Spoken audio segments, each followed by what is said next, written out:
So we're with Michael Moscagenis from North Melbourne Football Club. And Michael, the first question, what's it like to be Michael Moscagenis at North Melbourne Football Club? It's very exciting, it really is. It's something unique, it's very different. Opportunities like this don't come along very often, where you're in a big time sport, in a new market, at a startup phase. And to me, that couldn't get any more exciting. We're sort of a big fish in a small pond, but we're not having to recreate the wheel because the passion for our sport and for AFL is already here. So it's really exciting times. And how strong is that passion for AFL in this state? It's probably very much underestimated. We have, in the media, the debate about the north-south divide all the time and about AFL not being in the capital city. As soon as we've brought it here, we've seen the debate, I guess, ignite a lot. One team, two team model, but AFL is a very tribal, very passionate type sport, and for a struggling club like North Melbourne, traditionally has been, to come into a new market where we can really engage in people and bring the product, not necessarily North Melbourne, but the product of what we play in. That's the key, and people are just jumping on the bandwagon. Well, given that, what can we all, as a group of students, learn from North Melbourne Football Club and how it's making Tasmania a better place? How your community engagement, your business, and how business is engaging community to get things to spike up. I think every game so far, it's been rock the house, blue and white everywhere. Yeah, absolutely. And what can we, given that all of us we're in recreation organisations or we're in different sports, what can we learn from you to help sport in this state just blossom even more, and given yours is such a shining example? Sure. Well, I guess there's a few simple and really basic philosophies that we've followed. One, we've tried to capitalise on just the popularity of the sport. So, we have a leg up there straight away. Secondly, we haven't tried to do too much too soon. So we've got the basics right, and in the first 2 years it was about delivering successful match days, getting the match experience right from the time that you as a customer leaves your front door to the time that you return, that whole match day experience. What does that look like? How do we want that people to experience our product? And that is providing free transport for people to get there, ease getting in and out of the venue, good options for food and beverage at the venue, and the football will take care of itself. We can't really control the result on the ground, but we can control a lot of things around it. Get that right, and we're working with the AFL to get good fixturing. That will take care of itself.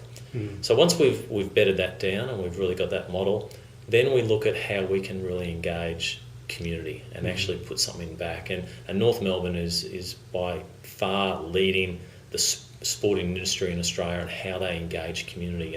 And that really came from adversity when we've been tried to, in the past, relocated to the Gold Coast and Canberra. And what came out of that was the people of North Melbourne didn't actually care. It was probably the supporters around the country that made more noise. So the alarm bells went off and said, well, hang on, we don't even resonate with our own local community. Right. And what that has done is made the club think about, okay, who are our supporters? What do they think about us, and how can we actually integrate with them? Right. And that has developed a whole range of community programs in Melbourne, and they're leading the field in terms of what we call the huddle, and it's engaging with the people of North Melbourne, very multicultural society, and using football as a hook, and might not actually have anything to do with football, but actually engaging with them about learning to read and write, learning about North Melbourne culture, learning about how to get on with society and integrate with Australian life, particularly around the North Melbourne area because it's so multicultural. So taking that model, we've actually brought it here to Tassie and engaging with probably more, slightly different, but more of a low socio-economic areas around the state. And you can imagine in the first 2 years we were just totally smashed with requests. Everyone from table tennis to Highland dancing to you name it, any organisation, charity with a cause saw us as the golden casket ticket. What can we give to them to help them? And we took our time. We pretty much knocked everything on the head in the first couple of years, and we really wanted to sift through all that and see where can we make the most difference. Yeah. And out of that came a real shining example of neighbourhood houses, which is Tasmania's Association of Community Housing. Yeah. Statewide, located in low socioeconomic areas that are really struggling. Yeah. So what we've done is we've formed a partnership with them, and now we're getting corporates to jump on board. And what that is doing is bringing technology. We're Skyping with our players into these centres, inspiring our young kids and our young adults to engage with community.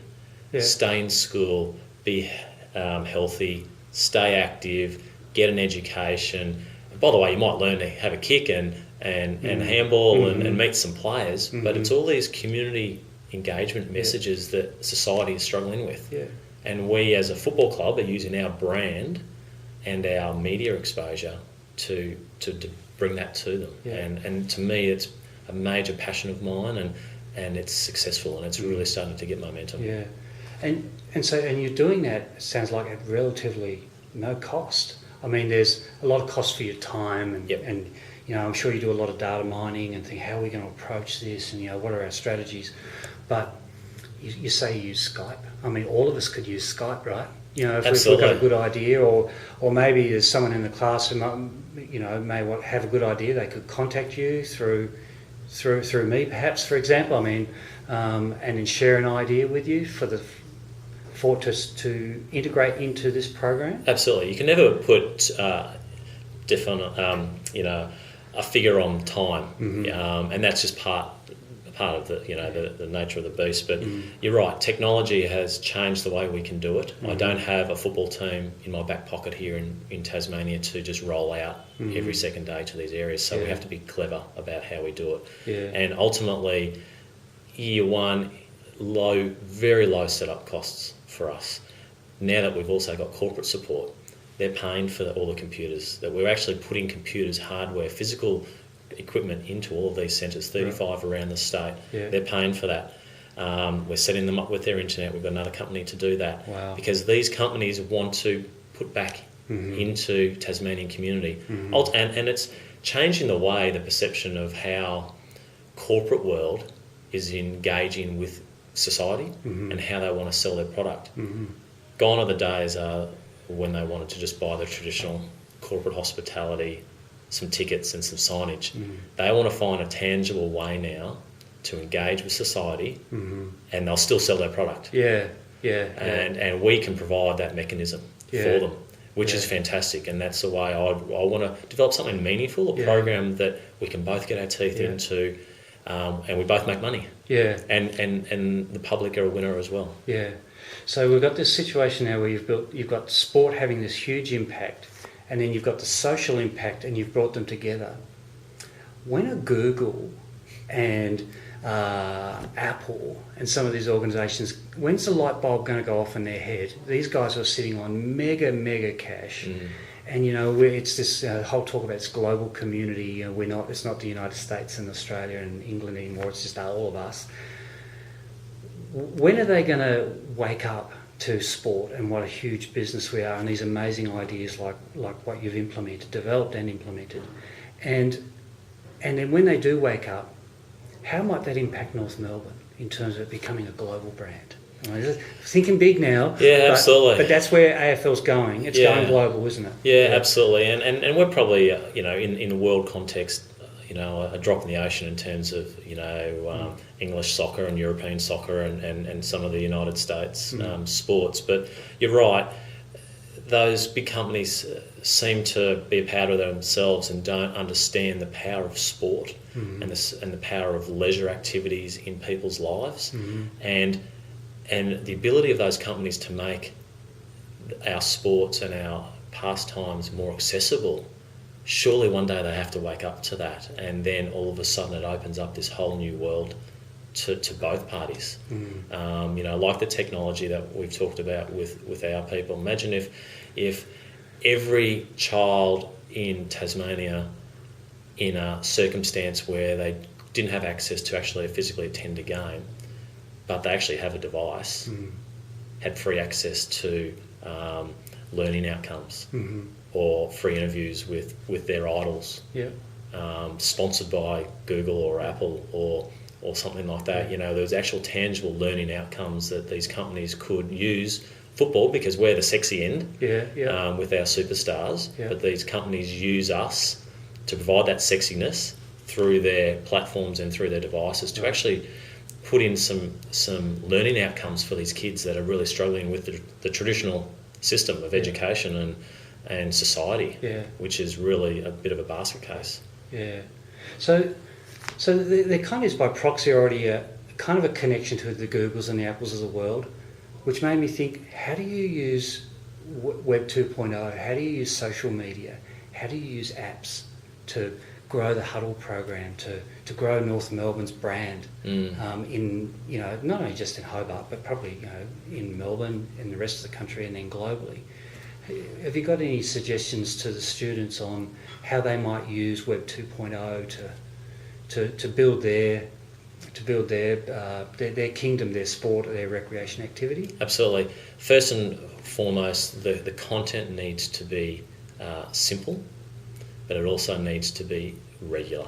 It needs to be updated. And I think that's probably one of the biggest faults that either business and sport doesn't put enough time and effort into keeping it updated. Mm-hmm.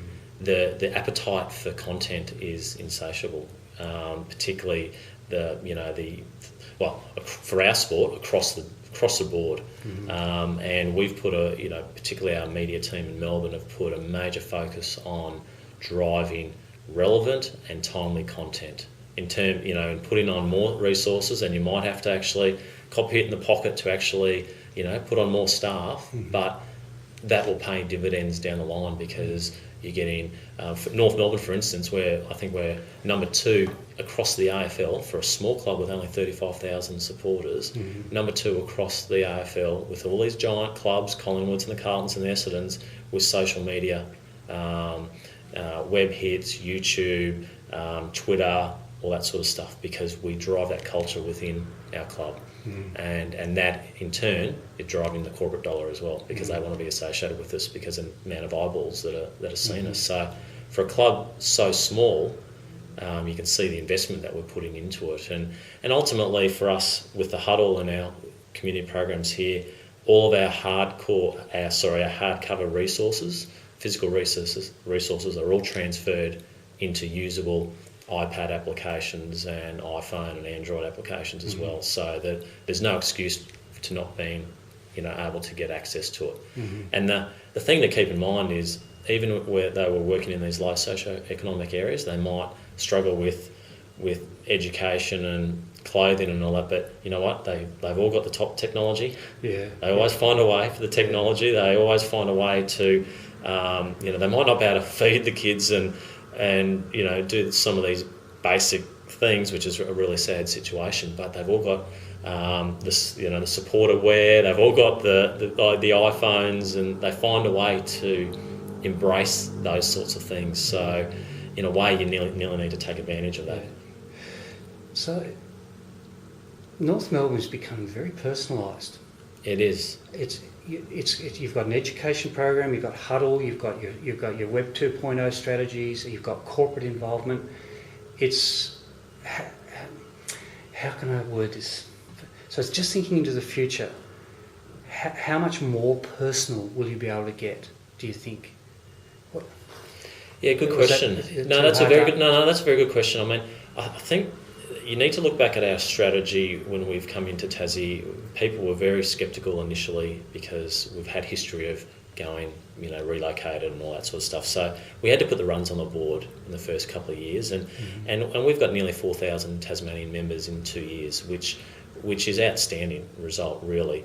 But we understand that probably 75% of them aren't true North Melbourne supporters.